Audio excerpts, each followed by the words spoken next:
आज के जितने नौजवान लड़के हैं करेगा? उत्तर दो।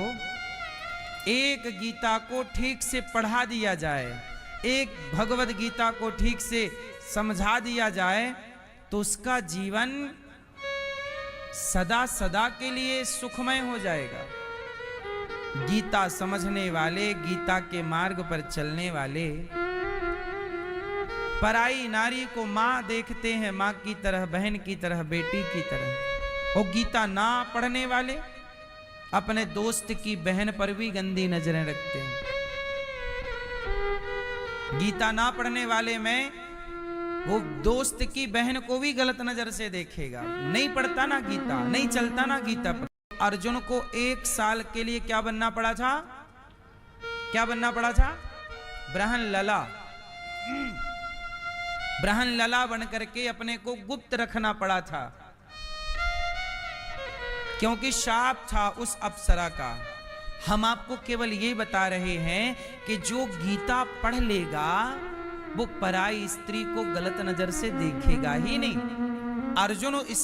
अर्जुन गीता के प्रथम श्रोता है कि स्वर्ग में भी ये स्त्री मां है, धन्य है। ये विचार की कीमत नहीं है आपकी नजर में? बोलो। गीता पढ़ेगा। यदि बच्चे भारत के सही सही गीता पढ़ लें और समझ लें तो बलात्कार की सारी घटनाएं अपने आप समाप्त हो जाएं, क्योंकि नजरिया बदल गया ना सबका। भाई ये बताओ, भाई आप, यदि आप हर नारी को अपने से बड़ी को मां समझने लग गए, बिल्कुल रियल मां, ये मेरी माता है, बस माता के हैं, पर भ्रष्टाचार करने वाले डाकू सरकार की नजर में है या नहीं? बिना 1000 दिए, बिना 5000 दिए आपका काम नहीं होता, ये डाकू है या नहीं? पहले जंगलों में डाकू थे, अब सरकार से सर्टिफिकेट लेकर के और वो डाकू बने बैठे। ये सही है कि गलत है? फिर तुम्हारा बेटा डाकू ना बने। नेता लोग, सबसे बड़ा डाकू कौन? डाकुओं का सरदार कौन? नेता। सब वसूली करके नेता के पास जाएगा। तुमसे जो 100 रुपए लिया उसमें 10 रुपए नेता का ही होगा। सबका कमीशन नीचे से लेकर ऊपर तक, पूरा सिस्टम भ्रष्ट है भारत का। ये बात सही है कि गलत है?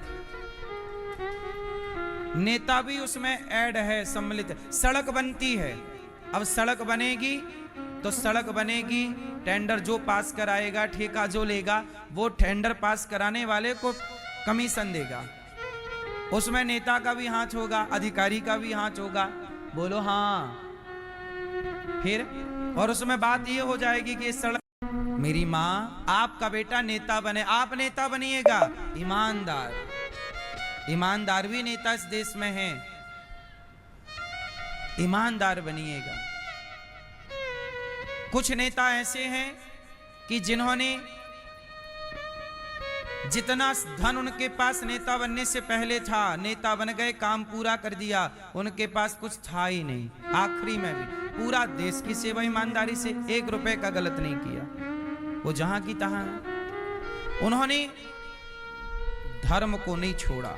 इसलिए कहता हूं, अपने बच्चों को सब कुछ पढ़ाना, गीता जरूर पढ़ाना, भागवत जरूर सुनाना। ईमानदार कैसे होता है व्यक्ति, धर्मात्मा कैसे होता है व्यक्ति? गीता से, रामायण से। अभिमन्यु तो महाभारत में चले गए, युद्ध में खत्म हो गए थे। उनके पुत्र थे, उनकी पत्नी उस समय गर्भवती थी, प्रेग्नेंट थी। फिर वो अभिमन्यु मारे गए, उनके पुत्र हुआ, नाम रखा परीक्षित। परीक्षित जी जब बड़े हुए तो परीक्षित जी ने देखा, जब भगवान कृष्ण इस धरती से चले गए लीला पूरी करके, भगवान धरती पे आते हैं और आकर के पापी बढ़ जाते हैं, आके उनको समाप्त करते हैं और पापियों को मार कर भगवान गए, तो भगवान कृष्ण के जाते ही कलयुग आ गया। याद रखिएगा, जहां से अच्छाई चली जाए, दीपक के बुझते ही, दीपक के, जोर से, दीपक के बुझते ही अंधकार आ जाएगा।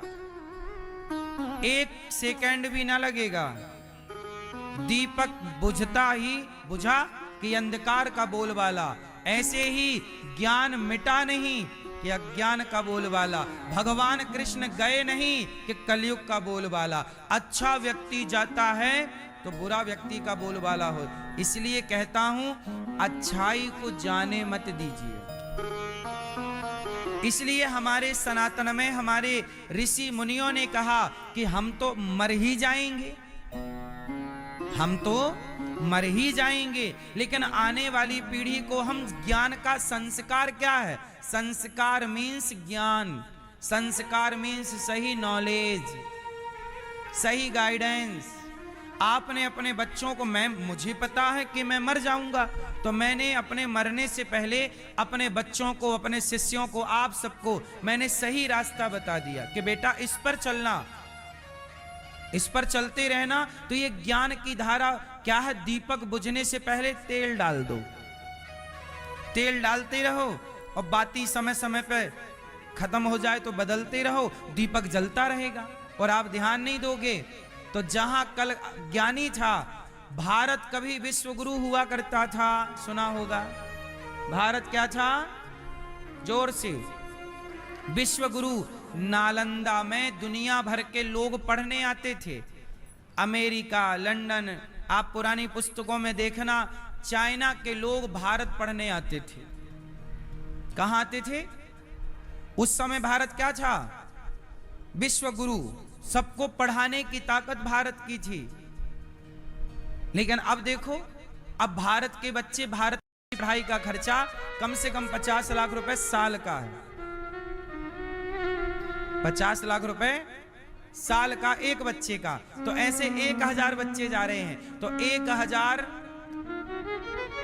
गुणित 50 लाख कर लीजिएगा। इतना पैसा हर साल भारत जाता है, अमेरिका जाता, भारत का। अच्छा, इतने बच्चे भारत आते पढ़ने, तो इतना बच्चों पे बहुत अत्याचार करते थे पहले। तो वहां कानून बनाना पड़ा कि भाई आप बच्चे पर अत्याचार नहीं कर सकते, बच्चे को यदि मारोगे तो पुलिस पकड़ के ले जाएगी। ये कानून वहां इसलिए बनाना पड़ा क्योंकि वहां हर बच्चे की माँ या बाप सौतेला ही है। हर बच्चे का लगभग आप 99% आप ये रेशो समझिएगा। वहां हर बच्चे का बाप कौन है? या सौतेला बाप है या सौतेली मां है। फिर इसलिए वहां पर यह कानून ठीक है क्योंकि वहां सब सौतेले। अब भारत में सौतेला बाप कहां है? सौतेली मां कहां है? सौतेली मां, सौतेला बाप। भारत का रेशो 2% होगा सौतेलापन का। यहां 98%। यहां तो दादा भी है, दादी भी है, नाना भी है, नानी भी। यहां कोई ऐसा नहीं है कि बाप ना हो। हम सबके तो बाप क्या, दादा परदादा सब हैं। बोलो हाँ। इसलिए वैश्या रहेगी। दोनों कभी एक कैसे हो जाएंगे भैया? हो जाएंगी। फिर इसलिए हमारा देश चरित्रवानों का देश है। राम चरित्र सुनबे को रसिया और राम लखन सीता मन।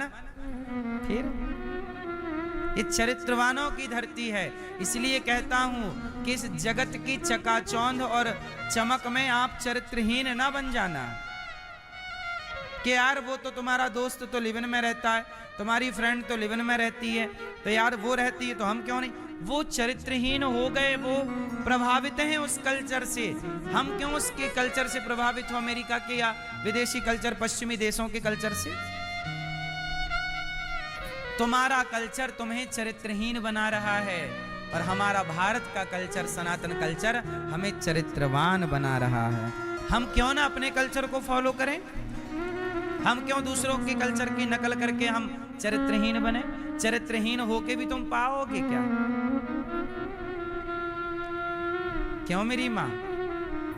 पैसा कम हो हमारे पास पर चरित्र हो। क्यों भाई साहब? पैसा बड़ा कि चरित्र बड़ा? तो भारत बड़ा कि अमेरिका बड़ा? फिर लोग कहते हैं अमेरिका अमीर है। काहे का अमीर? अमीर पैसे का नहीं होता, चरित्र का अमीर। अमीर वास्तविक अमीर कौन? जो चरित्र का है। इसलिए अमीरी यहां है। हमारी अमीरी बहुत है साहब। हमारी भारत की अमीरी दुनिया में कोई धरती में ऐसा कोई देश नहीं है जो भारत के चरित्र की कॉपी भी कर सके। ये कॉपी भी तो नहीं होता ना। हमारे देश में विधवा स्त्री होती है, पति मर जाए तो सारी जिंदगी विधवा रह जाती है। जवानी निकाल दी, बुढ़ापा निकाल दिया, चरित्र पे दाग नहीं लगने दिया। आपकी नानी, मौसी, बुआ परिवार में कोई ऐसी महिलाएं होंगी जिन्होंने पूरा जीवन निकाल दिया, विधवा है, चरित्र पर दाग नहीं लगा। ऐसी नारियां केवल भारत में